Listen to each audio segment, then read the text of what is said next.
السلام عليكم ورحمة الله وبركاته. أعزائي المتابعين، جاي لكم بمعلومة جديدة وغريبة.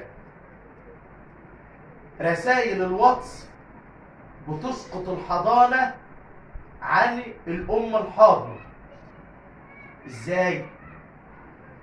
لو إن الزوج لقي رسائل مع طليقته أو مع مراته اللي هي على ذمته تفيد وجود علاقة مع شخص آخر، وفي رسائل على الواتس بتسقط عنها الحضانة، على أساس إن بيسقط أهم شرط من شروط الحضانة وهي الأمانة والأخلاق. فلو قدر الزوج يثبت إن في رسائل مسجلة على التليفون بتاعها تفيد وجود احتكاك أو علاقة ما بين رجل آخر، بتسقط الحضانة. فاللي بتعمل شات بعد ما تخلص تمسح. انتظرونا في فيديو جديد ومعلومة جديدة.